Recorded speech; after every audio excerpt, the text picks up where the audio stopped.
여러분, 저는 오늘 이 말씀을 드리면서 이 말씀을 들으시는 우리 성도님들이 동일하게 나는 예수를 이런 목적을 가지고 쫓고 있지는 않는지 다시 한번 생각해 보십시오.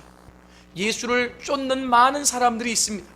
그런데 예수를 쫓는 많은 사람들이 때로는 나의 먹고 사는 문제 때문에 그 문제 해결자로 예수를 생각하고 쫓는 사람들이 있다라고 하는 것이죠.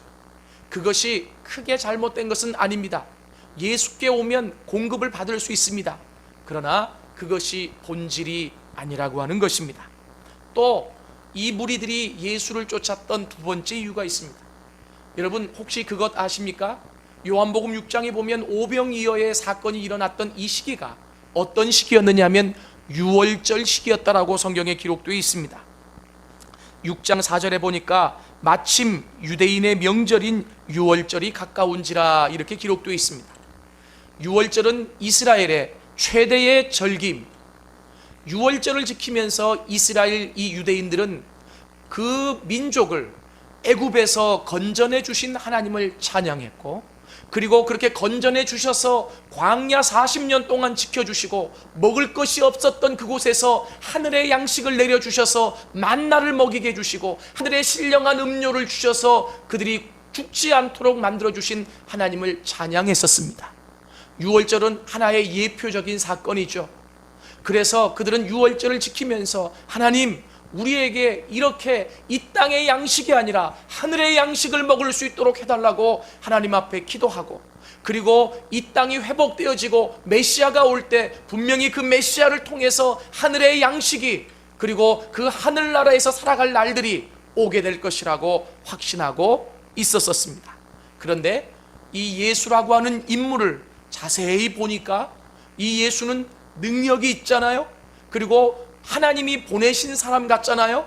그러니까 이 예수를 쫓아다니다 보면 분명히 우리가 기대했던 그러한 하늘로부터 오는 만나와 같은 양식을 먹을지도 몰라라고 하는 영적인 갈구함을 가지고 또한 쫓았다라고 하는 것입니다.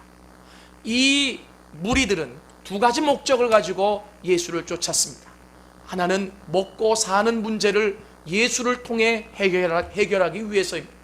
또 하나는 유월절을 지키면서 하나님이 유월절을 통해 그 민족에게 주셨던 만나와 같은 하늘의 양식을 먹기를 원하는 마음으로 예수를 쫓았던 것입니다.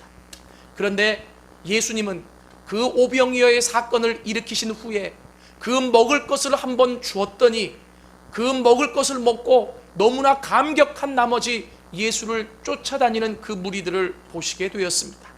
그리고 나서 그 무리들을 향해서 오늘 예수님이 말씀해 주시는 것이 본문의 내용입니다. 그 사건이 본질이 아니라고 하는 겁니다. 그 사건 뒤에 담겨 있는 의미가 있다라고 하는 것이죠. 그래서 성경은 오병이어의 사건을 기적이라고 얘기하지 않습니다.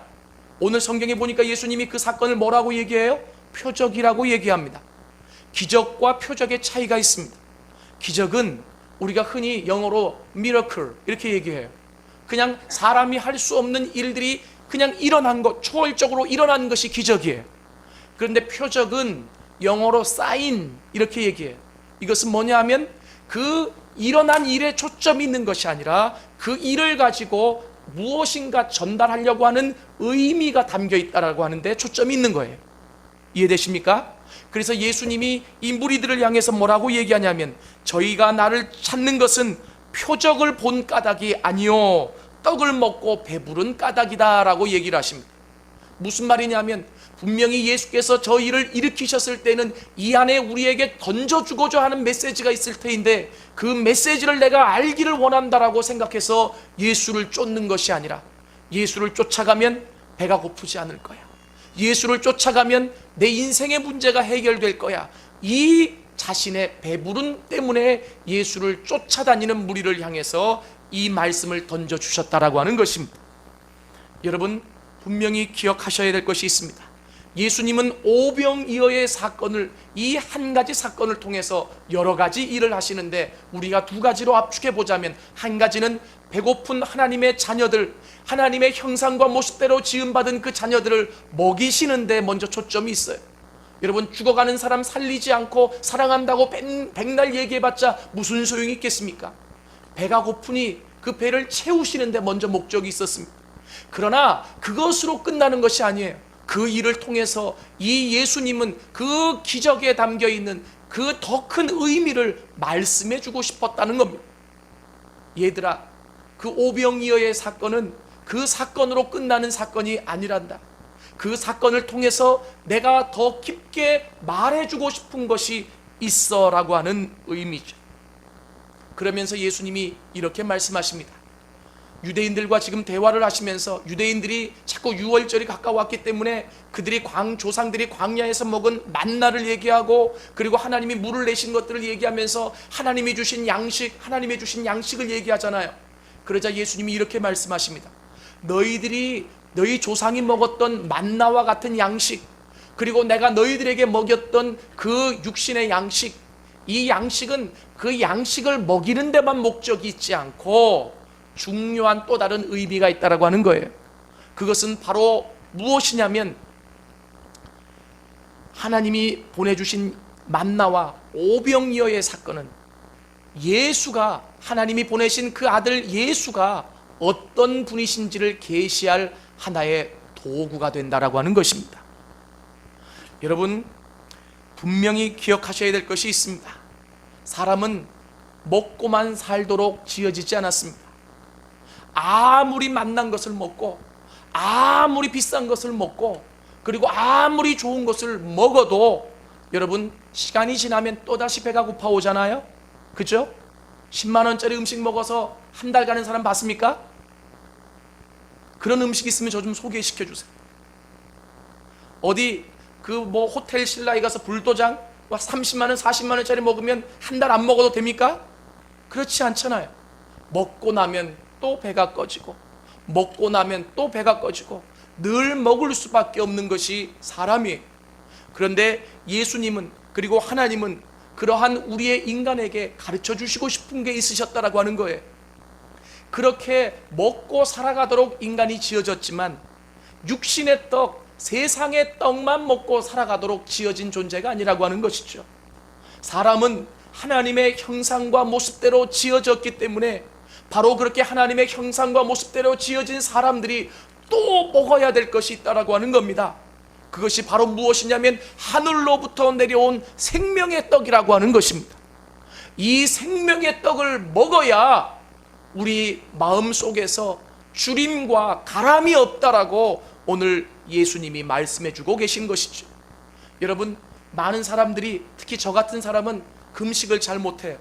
그래서 제가 1월 1일 날 금식 성회하자는 것은 굉장한 모험입니다. 저는 죽기를 각오하고 하자는 거예요. 작년에 1월 1일 날 해보니까 하나님이 그렇게 기뻐하시고 복을 많이 주시더라고요. 그래서 하자는 거예요. 저는 한 끼만 못 먹으면 기어다니는 사람이에요. 그래서 작년에도 1월 1일 날 하루 종일 하려다가 2끼만 했어요. 그래서 아예 이번에는 그냥 5시로 딱 정했습니다. 여러분, 그런데 한 끼만 못 먹으면 기어다니는 게 우리잖아요. 그런데 그렇게 배가 고프면 뭘 먹어야 될까? 먹는 것에 눈이 막 이렇게 띄어지지 않아요? 그런데 우리가 원래 창조되어졌을 때 하나님의 양식, 하늘의 양식, 그 생명의 떡을 먹도록 하나님이 그렇게 만들어 놓으셔서 그 생명을 떡을 먹으면 우리 안에 생명이 활활 타오를 수 있도록, 그래서 그 하나님과 교제하고 친밀감이 있고 그 안에서 모든 문제가 해결되어지고 인생의 궁극적인 의미를 찾고 그렇게 살아갈 수 있도록 하나님이 우리를 만들어 놓으셨는데도 영적인 눈이 어두워져서 우리는 육적인 육신만을 유지하기 위해 육신적인 떡만을 찾는 사람이 되어버렸다라고 하는 것이죠. 그러한 세상 속에서 사람을 회복시킬 수 있는 가장 중요한 방법이 무엇입니까? 사람을 하나님이 창조하신 질서대로 온전하게 세울 수 있는 방법이 무엇입니까? 그것은 생명의 떡이 있다는 것을 가르쳐 주시고, 그리고 그 생명의 떡을 먹이시는 데 있다라고 하는 것입니다. 한 번도 먹어보지 못했다라고 할지라도 원래 먹으며 살아왔던 우리들이었는데 하나님께서 그 생명의 떡이신 그 아들 예수를 이 땅에 보내주심으로 말미암아 그 하나님이 보내주신 양식을 통해서 이것이 다가 아니라 너희들이 이 음식을 먹어야 살듯이 또 먹어야 살 것이 있다라고 하는 거예요. 그것이 바로 뭐냐면 생명의 떡이라고 하는 것이죠. 신명기서에도 나와 있고 예수님이 공생의 시험을 받을 때도 나와 있습니다. 마귀가 와서 돌을 가지고 떡을 만들어서 금식한 예수에게 먹으라고 그랬어요. 그때 예수님이 뭐라고 말씀하셨냐면 사람이 떡으로만 살 것이 아니요 하나님의 입에서 나오는 말씀으로 살 것이니라고 말씀하셨어요. 사람이 떡으로만 살아가는 존재가 아니라는 거예요. 여기서 떡떡하니까 나는 떡 먹기 참 힘든데 이러지 마시고 밥이에요. 밥. 이해되십니까? 이것은 그 당시 사람들의 주식이 떡이기 때문에 떡을 얘기한 거예요. 사람이 밥만 먹고 살아가는 존재가 아니라고 하는 겁니다. 그래서 반드시 세상의 떡을 먹지만, 밥을 먹지만 또 먹어야 살아갈 수 있는데 그것이 바로 무엇이냐면 생명의 떡이라고 하는 거예요. 하나님이 왜 만나를 보내주신 줄 아십니까? 하나님이 왜 바위를 쳐서 물을 내신 줄 아십니까? 왜 예수님께서 오병이어의 기적을 일으키셔서 그 놀라운 음식들을 먹이신 줄 아십니까? 1차적으로는 그들의 줄임배를 채우기 위함이시고 그들을 세우기 위함이지만, 그러나 육신적인 음식으로만 그들을 세울 수 없기에 바로 생명의 떡이 있다는 것을 그들에게 가르쳐주기 위함이다라고 하는 것입니다. 여러분, 예수님이 어디서 태어나셨죠? 베들레헴에서 태어나셨죠? 이거 발음 잘 하셔야 되는, 베둘레헴이 아니에요. 베들레헴. 예? 베들레헴에서 태어나셨는데 미가서 5장 2절에 예언이 되어 있죠. 그럼 제가 한번 여쭤볼게요. 왜 이스라엘에 많은 땅이 있는데, 많은 지명이 있는데 하나님은 그 베들레헴을 지목하셨고 이 메시아이신 예수님이 베들레헴에서 태어나게 하셨죠? 그 생각해 보셨습니까? 그거에 하나님 마음이라고요? 물론 하나님 마음입니다. 근데 왜 하나님이 그렇게 마음을 쓰셨을까요? 여러분, 베들레헴은요 어떤 의미가 있느냐면 그 말을 문자적으로 풀면 떡의 집이에요. 이해되세요? 다시 말하면 떡의 집에 생명의 떡이신 예수님이 떡으로 오신 거예요. 믿으십니까? 예수님이 이 땅에 오신 궁극적인 목적이 거기에 있다라고 하는 거예요. 떡의 집에 떡을 주시기 위해서 오신 거예요. 그 떡은 육신적인 떡이 아니에요. 어떤 떡이냐면 생명의 떡이에요. 생명의 양식이에요. 생명의 떡이라고 했을 때는 거기에 어떤 의미가 있습니까? 그 양식을 먹으면, 그 떡을 먹으면 내가 살아난다라고 하는 거예요. 내가 일어난다라고 하는 거예요. 내 안에 있는 생명이 활활 타오를 수 있다라고 하는 얘기입니다. 여러분, 룻기를 제가 요즘 토요일날 오전에 목동에 가서 강의를 하고 있는데, 그 나오미를 보면요 엘리멜렉이 남편이잖아요. 그런데 유다 땅 베들레헴을 흉년이 들어와서 떠나요. 유다라고 하는 것은 찬양이 있는 이런 얘기예요. 베들레헴 떡의 집. 유다 땅 베들레헴이라고 하는 것은 하나님께 찬양이 있고 하나님의 떡이 있었던 집이었어요. 근데 그 땅에도 흉년이 왔다고요.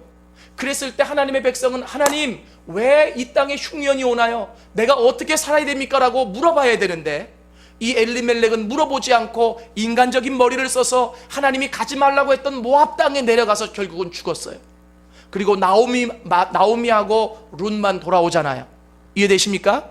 여러분, 이 베들레헴이 그런 땅이에요. 베들레헴은 떡의 집이라고 하는 거죠. 왜 예수께서, 메시아이신 아기 예수께서 베들레헴에서 탄생하셨느냐? 상징적인 의미가 있다라고 하는 거예요.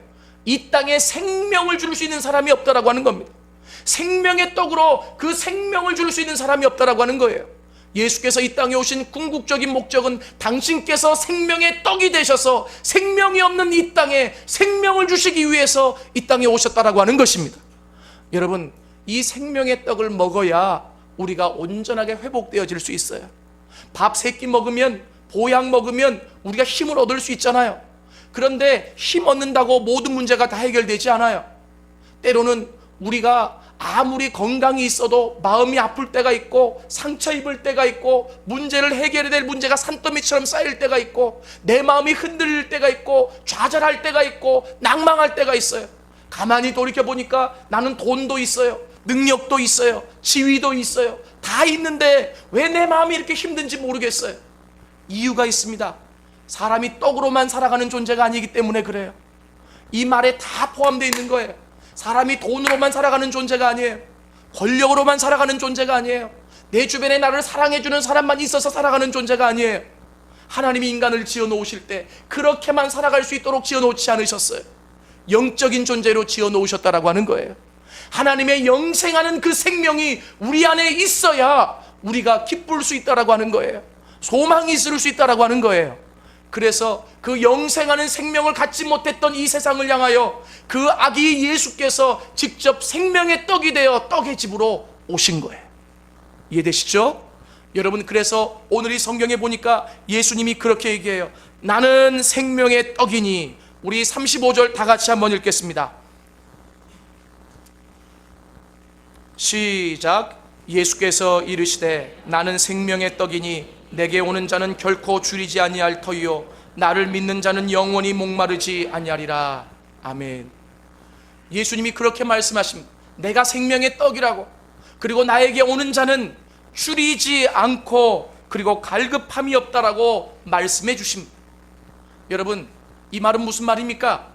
예수님이 생명의 떡이신데 이 생명의 떡을 먹을 때 우리에게 나타나는 효과가 있어요. 그 효과가 바로 무엇이냐면 우리 안에서 주림이 없다라고 하는 거예요. 여러분, 이 세상에 있는 많은 사람들이 얼마나 굶주려가며 살아가는 줄 아십니까? 여러분, 그건 배고픔에만 굶주리는 것이 아니에요.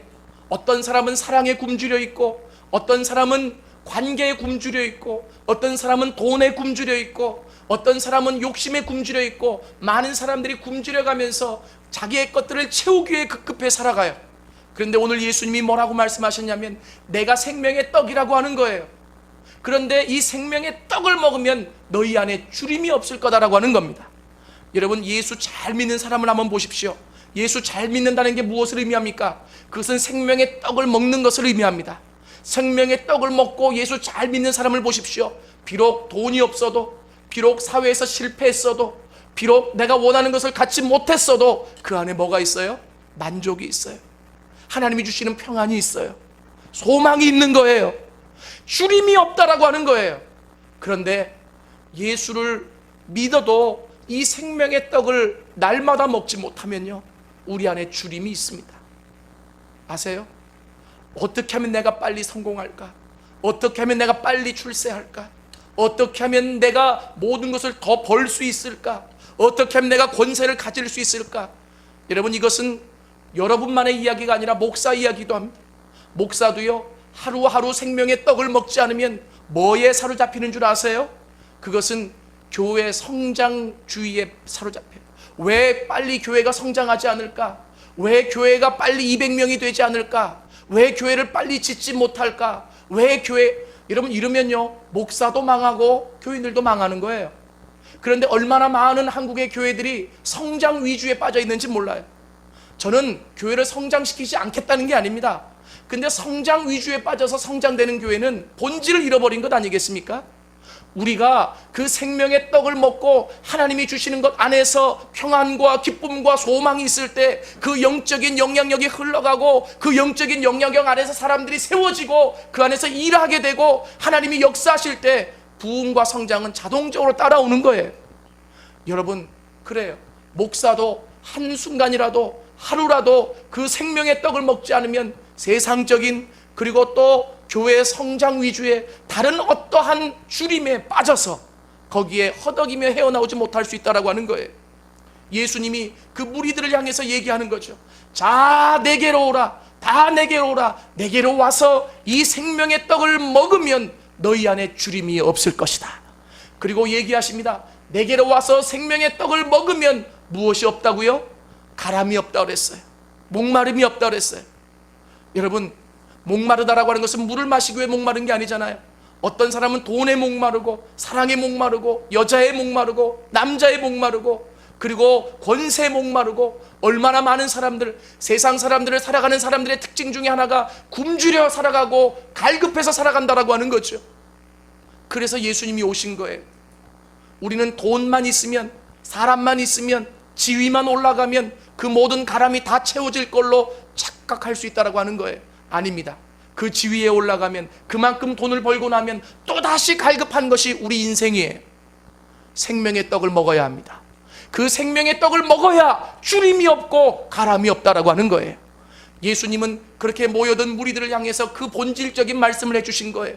내가 오병이어의 사건을 일으켰지만, 그 표적을 일으켰지만, 그런데 그것은 하나의 사건으로 끝나는 것이 아니라 그 이상의 내가 너희에게 주고자 하는 게 있다라고 하는 거예요. 나를 먹으라고 하는 거죠.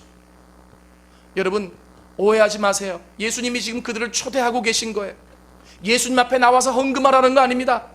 예수님 앞에 나와서 봉사라는 거 아니에요. 예수님 앞에 나와서 같이 일하자는 거 아니에요. 나오라는 거예요. 내가 나를 부수어서, 내가 나를 희생해서 너희들에게 던져주겠다라고 하는 겁니다. 그것을 위해서 이 땅에 오셨다라고 하는 것입니다.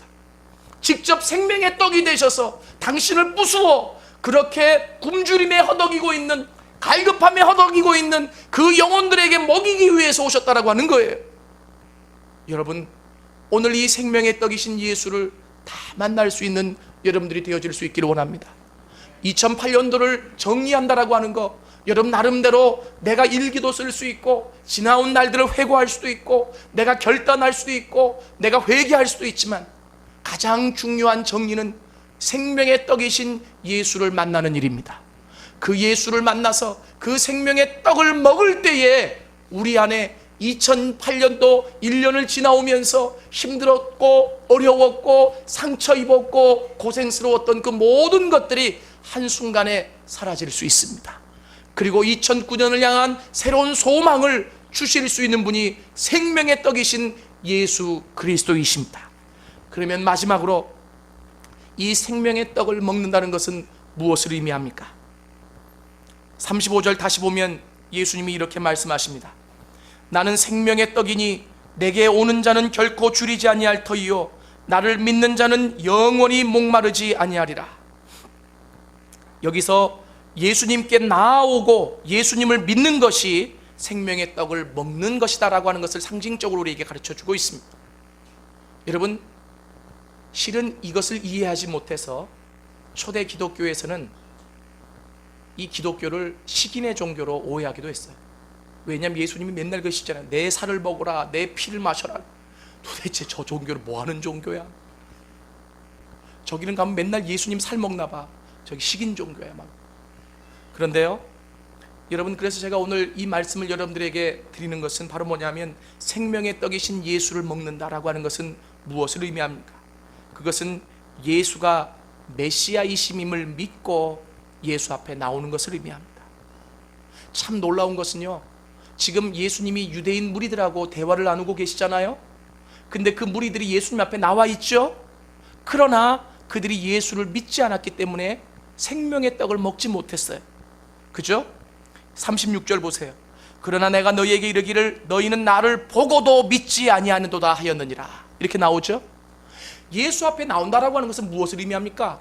몸만 나오는 것을 의미하지 않습니다. 지금 예수 앞에서 대화를 나누고 있는 그들이었습니다. 그러나 그 예수를 온전하게 받아들일 믿음이 없었어요. 지금 자신의 눈앞에 서 있는 그분이 하나님이 보내신 메시아이고 그분이 나의 육적인 영적인 갈급함과 주림을 해결해 줄 수 있는 분이다라고 하는 확신이 없었어요. 그렇기 때문에 아무리 예수 앞에 서 있어도, 예수 앞에 나왔어도 그 생명의 떡을 얻어먹지 못했다라고 하는 겁니다. 오늘 마찬가지입니다. 교회는 한 번도 빠지지 않고 출석한다고 할지라도 몸만 나와서는 소용이 없다라고 하는 겁니다. 우리가 나올 때마다 그 생명의 떡이신 예수 앞에 당신만이 나를 회복시킬 수 있는 분이십니다. 당신만이 내 삶의 굶주림과 내 삶의 갈급함을 채울 수 있는 분이십니다. 주님, 나를 채우시옵소서. 믿음과 확신 속에서 나를 내어놓아야 그분을 만날 수 있다라고 하는 것입니다. 그래서 그분을 만나는 것이 생명의 떡을 먹는 일입니다. 오늘 예수님은 여러분에게 어려운 것을 요구하는 것이 아닙니다. 우리의 믿음의 눈을 한번 떠보십시오. 믿음의 귀를 한번 열어보십시오. 믿음의 마음을 한번 열어보십시오. 우리가 나중에는 알게 될 거예요. 내가 한평생 썩을 양식만을 위해서 일해왔구나. 오늘 예수님이 말씀하시죠. 썩을 양식을 위해서 일하지 말고 영원하도록 있을 양식을 위해서 일하라 라고 얘기하셨잖아요. 여러분, 오늘 여러분들에게 제가 말씀드리고 싶은 것은, 오늘 이 자리에 나와서 하나님을 예배하는 우리 성도님들 다 축복된 자들이라는 것을 제가 압니다. 그러나 오늘 몸만 나왔다가 돌아가지 말고 생명의 떡이신 그 예수를 만나고 먹을 수 있는 여러분들이 되어질 수 있기를 원합니다. 예수님이 초청하고 계십니다. 저는 그런 찬양이 생각나요. 내게로 나오라 하는 찬양이 있죠. 예수님이 큰 팔을 벌리고 오라는 거예요. 내가 너희에게 주기 위해서 왔다는 거예요. 오해하지 말라는 거예요. 나한테 와서 헌금하고 나한테 와서 봉사하고 나한테 와서 일하라고 초청하는 게 아니에요. 나오라는 거예요. 무조건 너희의 줄인 마음, 허기진 마음, 그리고 너희의 상처 입은 마음, 그 모든 것들을 내 양식을 먹임으로 회복시키시겠다라고 하는 겁니다. 생명의 떡을 먹어야 주림이 없고 가람이 없다라고 하는 것이죠. 여러분, 아무리 바쁜 일이 있다고 할지라도 오늘 이 하루, 말씀을 들은 오늘 이 하루, 그 예수님을 묵상할 수 있는 하루가 되었으면 좋겠습니다. 육신의 음식을 먹기 위해, 여러분, 아무리 불경기라 그래도요, 송년회 망년회 한다고 식당은 꽉꽉 찬대요. 그죠? 우리가 한 끼만 안 먹어도 무엇을 먹을까 눈이 막 이렇게 돌아가잖아요. 그런데 왜 생명의 양식에 대해서는, 생명의 떡에 대해서는 관심을 갖지 못하십니까? 오늘 예수님은 먼저 우리를 먹이시는 사랑 많으신 예수님이세요. 그런데 많은 사람들은 거기에서만 끝나버리는 거죠. 하나님, 저 또 20만 원 필요해요. 하나님, 나 이거 10만 원. 하나님, 다 줘요. 그런데 안타까우신 거죠. 나 다 줄 수 있는데 그게 끝이 아니라는 거예요. 나는 그 일을 통해서 너희에게 생명의 떡이 있다는 것을 가르쳐주고 싶다라고 하는 겁니다. 오늘 베들레헴 떡의 집에 생명의 떡으로 오신, 그래서 그 생명의 떡을 먹이기를 원하시는 이 놀라우신 메시아의 마음을 받아들이고 만나고 먹을 수 있는 여러분들이 다 되어질 수 있기를 원합니다. 다 같이 기도하시겠습니다.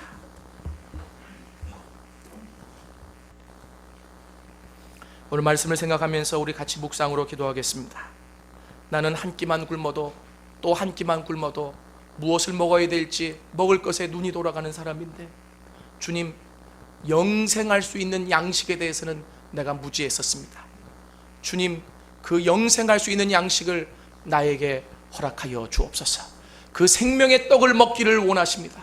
예수님이 베들레헴에 태어나신 가장 중요한 이유가 그 생명의 떡이심을 선포하시기 위해서 오신 것인데, 주님, 생명의 떡으로 오신 그 예수님을 만날 수 있도록 도와주옵소서. 우리 시간에 같이 기도하시겠습니다. 기도합시다.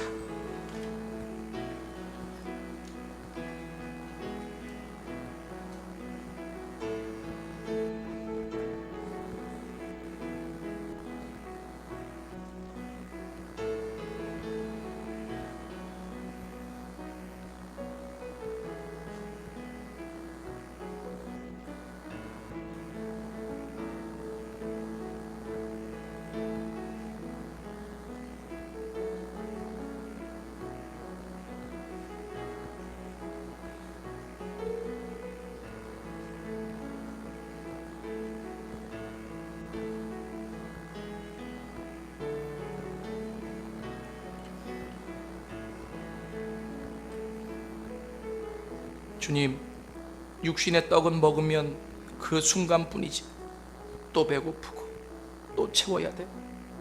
그런데 넉넉할 때는 채울 수 있지만 부족할 때는 내 힘으로 채울 수 없어 얼마나 또 많이 울기도 합니까? 그러한 우리를 바라보시면서 안타까워서 하늘의 모든 보좌를 버리시고 직접 당신께서 생명의 떡이 되셔서 떡의 집에 오신 예수님, 감사합니다. 오늘 우리를 초청해 주셔서 감사합니다. 넓게 두 손을 펴시고 내게로 나오라. 나는 생명의 떡이니 내게 나와서 먹으라. 나를 먹는 자는 주림이 없고 가람이 없을 것이라고 말씀해 주시니 감사합니다. 2008년도를 마무리하면서 그 생명의 떡이신 예수 앞에 나와 그 예수를 만나고 그 생명의 떡을 먹음으로 한 해를 주 안에서 마무리할 수 있는 우리 모두가 되게 하여 주옵소서. 우리 안에 가람이 없게 하시고 주림이 없게 하여 주옵소서. 예수님의 이름으로 기도드렸습니다.